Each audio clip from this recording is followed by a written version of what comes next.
কারো মন ভাঙেনি, নিজেরা নিজেদের ভেঙেছে। আমি বাস্তবে কিন্তু প্রতিবাদী। আলহামদুলিল্লাহ খুবই ভালো লাগছে। গ্লোবাল মিডিয়া অ্যাওয়ার্ড পেয়েছি আমার ময়না সিনেমার জন্য। চ্যানেল আইকে অসংখ্য ধন্যবাদ জানাই। মাজার সুমন ভাই আমাকে এই সুযোগটা দিয়েছেন এবং আমাকে এভাবে মানে সম্মান করার জন্য আমি আসলেই কৃতজ্ঞ।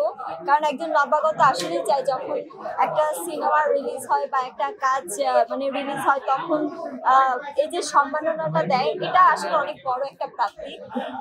নিজের মানে আমাদের কাজের যে স্পিডটা এটা কিন্তু বেড়ে যায় যখন আমরা সম্মানিত হই কোথাও বা অ্যাওয়ার্ড পাই।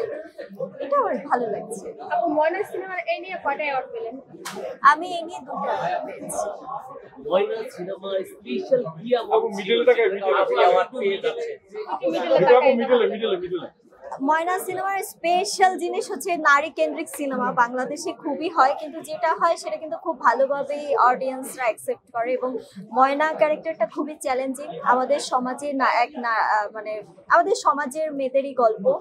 এর আগেও আমি বলেছি ময়নার কিছু স্পেশাল জিনিস আছে। সেটা হচ্ছে সুবিধাবাদী নারী আছে, তারপর ধরেন মানে আছে না, আমরা অনেক মেয়ে, আমরা একটা মানে আমরা যে যৌবনের বয়সগুলো ধরেন 13-14 থেকে শুরু করে 25-26 পর্যন্ত যে বয়সগুলো থাকে, তখন আমরা অনেক সময় ভুল করি। এই যে ভুলগুলো হয়, ভুল থেকে নিজেকে শুধরানো, সবকিছু মিলিয়ে কিন্তু আপনার এই ময়না সিনেমার একটা স্টোরি। যার কারণে আসলে আমার এই ময়না সিনেমাটা কিন্তু দেশের বাহিরে প্রায় 7-8টা দেশে কিন্তু পুরস্কার পেয়েছে এবং বিভিন্ন ফেস্টিভ্যালে দেখানো হয়েছে। এবং বাংলাদেশ থেকে আমি এই যে এই প্রথম চ্যানেল আই থেকে আমি পেলাম, এটা আমার জন্য খুবই আসলে গর্ব। সুবিধাবাদী মেয়েদের জীবন তুলে ধরা হয়েছে। রাজীপা একজন নারী। রাজীপাকে যদি সেই সিনেমা থেকে বের হয়ে বাস্তব জীবনে দাঁড় করায়, তাহলে সে এই বিষয়ে কতটুকু সুবিধাবাদী?